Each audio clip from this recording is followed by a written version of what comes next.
2014, 15, 16, 17, 19 ଓ 2023ରେ ବିଶ୍ୱକପ୍ର ଅତି ନିକଟରୁ ଆସି ପରାଜିତ ହୋଇଥିବା ଭାରତ ଇତିହାସ ବଦଳାଇଛି। ଦୀର୍ଘ 13 ବର୍ଷ ଧରି ଜାରି ରହିଥିବା ଆଇସିସି ଟ୍ରଫିର ମରୁଡ଼ିକୁ ଶେଷ କରିଛନ୍ତି ରୋହିତ ଶର୍ମା। ଭାରତ ବନିଛି ଟି20 ବିଶ୍ୱକପ୍ ଚମ୍ପିଆନ। ଶେଷ ଓଭରରେ ଦକ୍ଷିଣ ଆଫ୍ରିକାକୁ ହରାଇ 7 ରନ୍ରେ ହରାଇ ଭାରତ ବିଶ୍ୱବିଜେତା ବନିଛି। 2007ରେ ଭାରତ ମହେନ୍ଦ୍ର ସିଂ ଧୋନିଙ୍କ ନେତୃତ୍ୱରେ ଭାରତ ଟି20 ବିଶ୍ୱକପ୍ ଜିତିଥିଲା। 2024ରେ ରୋହିତ ଶର୍ମାଙ୍କ ନେତୃତ୍ୱରେ ଭାରତ ପୁଣି ଚମ୍ପିଆନ ହୋଇଛି। ବାରବାଡୋସରେ ଇତିହାସ ରଚିଛି ଟିମ୍ ଇଣ୍ଡିଆ। ଟିମ୍ ଇଣ୍ଡିଆର ମୁଖ୍ୟ କୋଚ୍ ରାହୁଲ ଦ୍ରାବିଡ଼ଙ୍କ କାର୍ଯ୍ୟକାଳ ବିଶ୍ୱକପ୍ ପରେ ଶେଷ ହୋଇଛି। ତାଙ୍କୁ ବିଜୟ ସହ ଭାରତୀୟ ଟିମ୍ ବିଦାୟ ଜଣାଇଛି। ଦିନିକିଆ ବିଶ୍ୱକପ୍ ଫାଇନାଲରେ ଅଷ୍ଟ୍ରେଲିଆଠାରୁ ଭାରତ ହାରିଥିଲା। ଆଜି ଟି20 ବିଶ୍ୱକପ୍ ଫାଇନାଲରେ ଦଳ ଦକ୍ଷିଣ ଆଫ୍ରିକାକୁ ହରାଇ ଦେଇଛି। 17 ବର୍ଷ ପରେ ଦଳ ଟି20 ଚମ୍ପିଆନ ହୋଇଛି। ସେଦିନ ପରାଜୟ ପରେ ଲୁହ ଝରିଥିଲା। ଆଜି ବିଜୟ ପରେ ବି ଲୁହ ଝରିଛି। ରୋହିତ ଶର୍ମା ଦୀର୍ଘ ବର୍ଷ ହେଲା କରିଥିବା ପରିଶ୍ରମ ଶେଷରେ କାମରେ ଆସିଛି। ଫାଇନାଲରେ ବିରାଟ କୋହଲି 76 ରନର ଇନିଂସ ଖେଳି ମ୍ୟାଚ୍ ଜିତାଇଛନ୍ତି। ଯଶପ୍ରୀତ ବୁମରାଙ୍କ 18ତମ ଓଭର ମ୍ୟାଚର ଟର୍ଣ୍ଣିଂ ପଏଣ୍ଟ ସାବ୍ୟସ୍ତ ହୋଇଛି।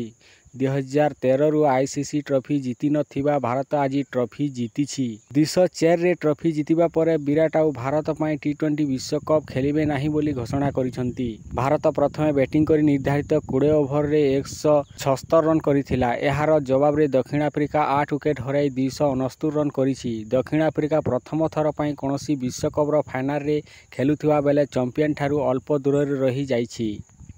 17 ବର୍ଷର ଟି20 ବିଶ୍ୱକପ୍ ଇତିହାସରେ ପ୍ରଥମ ଥର ପାଇଁ ଉଭୟ ଦଳ ଅପରାଜୟ ରହି ଫାଇନାଲରେ ପ୍ରବେଶ କରିଥିଲେ।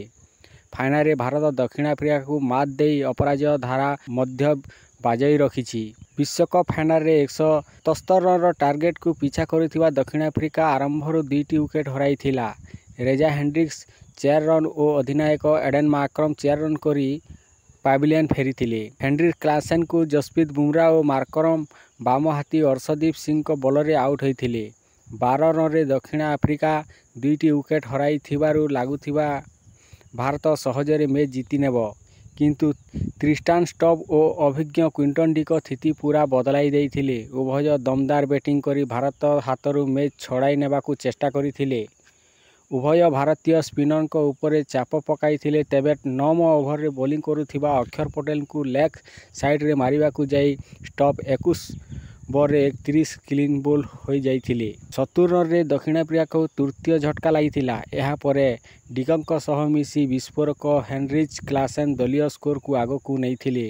ରବୀନ୍ଦ୍ର ଜାଡେଜାଙ୍କୁ ଛକା ମାରି ସେ ତାଙ୍କ ବିସ୍ଫୋରକ ରୂପ ଦେଖାଇଥିଲେ।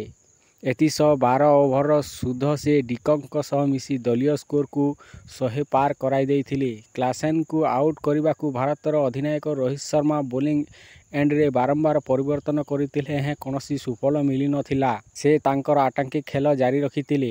13ତମ ଓଭରରେ କ୍ଲାସେନ୍ ଓ ଡିକଙ୍କ ଯୋଡ଼ିକୁ ଭାଙ୍ଗିବା ପାଇଁ ଅର୍ଶଦୀପଙ୍କୁ ଆଣିଥିଲେ। ହେଲେ ସେ ମଧ୍ୟ ନିରାଶ ନ କରି 39 ରନ୍ କରିଥିବା ଡିକଙ୍କୁ ଆଉଟ୍ କରିଦେଇଥିଲେ। ଭାରତକୁ 4ଥ ସଫଳତା ମିଳିଥିଲା। ଦକ୍ଷିଣ ଆଫ୍ରିକା 106 ରନରେ 4ଥ ୱିକେଟ୍ ହରାଇଥିଲା। ଏହାପରେ ଆସିଥିଲେ ଡେଭିଡ୍ ମିଲର। ସେ ଆରମ୍ଭରୁ ବେଶ୍ ସତର୍କତାର ବ୍ୟାଟିଂ କରୁଥିଲେ। କିନ୍ତୁ କ୍ଲାସେନ୍ ତାଙ୍କର ବିସ୍ଫୋରକ ବ୍ୟାଟିଂ ଜାରି ରଖିଥିଲେ। ମିଲର ମଧ୍ୟ ମଝିରେ ମଝିରେ ଲୁଜ୍ ବଲ୍ରେ ବାଉଣ୍ଡ୍ରି ହାସଲ କରୁଥିଲେ। ଉଭୟ ମିଶି 15 ଓଭର ସୁଦ୍ଧା ଦକ୍ଷିଣ ଆଫ୍ରିକାର ସ୍କୋରକୁ 147ରେ ପହଞ୍ଚାଇ ଦେଇଥିଲେ। ଶେଷ 30 ବଲରେ ଦକ୍ଷିଣ ଆଫ୍ରିକାକୁ ମାତ୍ର 30 ରନ୍ ଦରକାର ଥିଲା। ଏତିକିବେଳେ ଆସିଥିଲେ ଯଶପ୍ରୀତ ବୁମରା।